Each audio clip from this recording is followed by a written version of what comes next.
Bonjour, bienvenue dans cette nouvelle vidéo.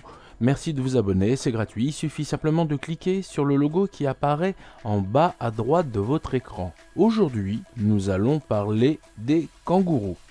Dans la première partie de cette vidéo, nous allons d'abord décrire l'animal, voir son mode de vie et toutes les choses qui peuvent composer son quotidien. Ensuite, nous parlerons de son intelligence. Juste après, nous parlerons de la sexualité et de la reproduction du kangourou. Et nous finirons cette vidéo sur deux sujets. Le premier, c'est l'origine du mot kangourou. Et nous conclurons donc cette vidéo avec une polémique qui est arrivée en 2016 où dans les médias on avait pu voir un mâle qui craindre sa compagne mourante pour un dernier adieu. Mais les scientifiques se sont penchés sur le sujet et je vais vous donner leurs conclusions. Et c'est assez surprenant. Nous allons d'abord parler de la queue de cet animal. Elle fait à peu près environ 1 mètre. Elle lui sert à la fois de trépied pour pouvoir se reposer, mais elle lui permet aussi de réaliser de meilleurs bonds. Ça lui sert de balancier. La façon de marcher du kangourou s'appelle crawl walking, ce qui signifie la marche rampante. Il existe plusieurs espèces de kangourous, mais il faut savoir que l'espèce la plus répandue en Australie est le kangourou géant. Les mâles peuvent atteindre une taille honorable d'environ 1,80 m. C'est un animal assez résistant, il peut supporter les fortes chaleurs qui peuvent monter jusqu'à 40 degrés sans trop de problèmes. Les kangourous sont herbivores, mais ça peut arriver que vous ayez des espèces qui puissent être aussi insectivores. Comme ils sont herbivores, ils passent de nombreuses heures à se nourrir. Ça peut aller entre 8 et 9 heures rien que pour se nourrir dans une journée. Leur activité est plus fréquente, soit au crépuscule ou à la nuit. Les prédateurs les plus connus des kangourous sont les dingos, mais aussi les chiens.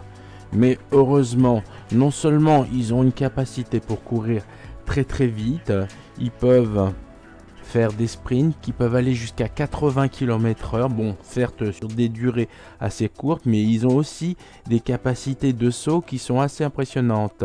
Ils peuvent, sur certaines espèces, monter jusqu'à 3,50 m de hauteur en bond vertical et en horizontal jusqu'à 13 mètres environ. Une de leurs tactiques préférées pour pouvoir se défendre est d'attirer le prédateur sur un endroit où il y aura de l'eau. Donc le kangourou rentre dans l'eau et le prédateur le suit. Et que fait le kangourou? Il le maintient et il essaye de le noyer. Ça, c'est une des tactiques. Sinon, la tactique aussi la plus utilisée, c'est d'utiliser ses membres, soit pour donner des coups de poing, soit pour donner des coups de patte. Puisqu'il faut savoir que ses membres sont extrêmement puissants et dangereux. Au jour d'aujourd'hui, le plus grand prédateur pour le kangourou, ça reste l'homme. Pourquoi? Parce que l'homme utilise sa viande, utilise sa peau, et en plus, beaucoup d'Australiens disent que le kangourou est nuisible par rapport aux récoltes, par rapport à l'alimentation qu'ils doivent donner aux moutons et pour d'autres raisons qui leur permettent de justifier d'en abattre des quantités incroyables chaque année. La durée de vie d'un kangourou est assez petite. Ils peuvent vivre jusqu'à 20 ans s'ils sont en captivité, mais s'ils sont à l'état sauvage dans le bush par exemple, leur durée en moyenne est d'environ 6 ans, ce qui n'est vraiment pas beaucoup. Chose intéressante à savoir, les kangourous ne cessent jamais de grandir. Donc d'année en année, même dès qu'ils sont devenus adultes, ils continuent à grandir. Mais dans la mesure que quand ils sont à l'état sauvage, ils ne vivent pas longtemps, ça ne permet pas d'avoir des animaux de taille démesurée. Mais lorsque les mâles se battent entre eux, il faut savoir que comme ils continuent encore et encore de grandir sans jamais véritablement s'arrêter, les mâles les plus âgés seront les plus grands et auront beaucoup plus de chances de remporter le combat face à des petits jeunes. Le nom des mâles kangourous, c'est Boomer, à ne pas confondre avec Boomer, la personne qui est née après la Seconde Guerre mondiale. Là, on parle vraiment du nom du mâle kangourou. Sa femelle est un flyer et le jeune kangourou s'appelle Joey. Nom assez singulier quand même. Comme dit précédemment, les kangourous peuvent résister à de très fortes chaleurs. Mais aussi, il faut savoir qu'ils peuvent rester un certain laps de temps sans avoir besoin d'eau. Donc ils peuvent rester même de grandes durées de jours sans boire. Nous allons maintenant parler de l'intelligence des kangourous. Nous avons vu précédemment qu'ils sont capables de stratégies comme par exemple attirer le prédateur dans l'eau pour le noyer.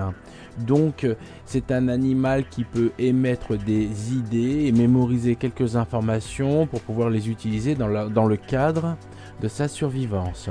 Mais il faut savoir aussi que ça va un peu plus loin.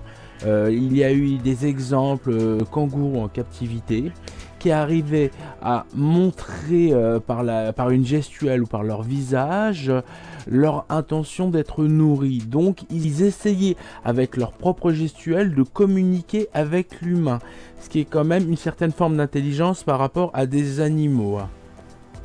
Nous allons maintenant parler de la sexualité et de la reproduction du kangourou. Déjà, il faut savoir que dans le monde des animaux, le kangourou est très singulier. Pourquoi? Parce qu'il dispose, je parle de la femelle bien sûr, de 3 vagins et de 2 utérus. Pourquoi? Parce que, comme ça, madame, elle peut stocker le spermatozoïde du mâle dans un de ses vagins jusqu'au moment où elle aura besoin de pouvoir procréer à partir de quelque chose qu'elle aura conservé sur elle pour déterminer le moment le plus propice pour tomber enceinte. Je dirais que monsieur kangourou n'est pas en reste non plus. Pourquoi? Parce que monsieur est équipé d'un pénis qui bifurque en 2 colonnes indépendantes. C'est comme si finalement monsieur avait 2 pénis, ce qui est vraiment peu courant, je dirais. Un groupe de kangourous sera formé généralement d'un mâle et de plusieurs femelles et aussi de la descendance donc de ce mâle. Les accouplements des mâles et des femelles auront lieu tout au long de l'année, mais seront en rapport avec la capacité de pouvoir boire et de pouvoir se nourrir. C'est très fréquent que 2 mâles arrivent à se battre pour pouvoir posséder la même femelle. Et la femelle sera le trophée, bien évidemment. Lorsque Madame Kangourou attendra un petit dans son utérus, ce bébé sortira à l'état d'embryon au bout de 4 semaines, donc il sera âgé de 4 semaines et véritablement à l'état d'embryon, et il rampera pour pouvoir rentrer dans la poche donc de sa maman, de la femelle kangourou. Et il cherchera à l'intérieur un des 4 tétons vers lequel il s'accrochera et il restera accroché jusqu'à qu'il soit autonome en termes d'alimentation. Dans la poche de la femelle kangourou pourront vivre en cohabitation l'embryon, un petit qui n'est pas encore véritablement autonome pour pouvoir sortir à sa guise, et un 3e qui lui sera parfaitement apte à sortir de la poche. Nous allons voir maintenant d'où vient le terme kangourou, et pour cela nous allons remonter dans le passé, l'époque des premiers colons anglais, donc qui sont venus habiter en Australie et qui, en voyant cet animal, se sont donc adressés aux aborigènes pour leur demander qu'est-ce que c'était. Et les aborigènes ont répondu kangourou. Alors eux ont cru que c'était kangourou le nom de cet animal, alors que pas du tout. Dans le langage aborigène, kangourou, enfin je le prononce mal mais c'est à peu près ça, ça veut dire simplement je ne comprends pas. Donc le nom du kangourou vient d'un quiproquo. Nous allons maintenant aborder le dernier point de cette vidéo. Il faut savoir qu'en 2016, il y a une image qui a circulé dans le monde entier, une image assez émouvante où on voyait un mâle qui étreignait sa compagne mourante pour lui dire un dernier adieu. Et ça a ému beaucoup de gens puisqu'ils voyaient dans cette action une action relativement assez humaine et c'était vraiment devenu viral cette image.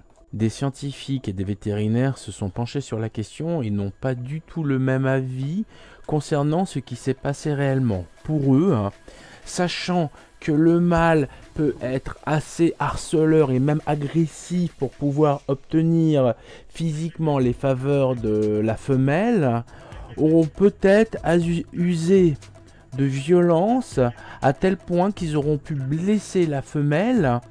Et l'image que nous avons pu voir en 2016 n'était pas l'image d'un pauvre mâle qui était triste de ce qui arrivait à sa femelle, mais qui essayait de voir s'il pouvait encore avoir des rapports sexuels avec cette femelle, qui était très loin de la belle image romantique du début. Voilà, merci. Bientôt de nouvelles vidéos. Merci de vous abonner. À bientôt.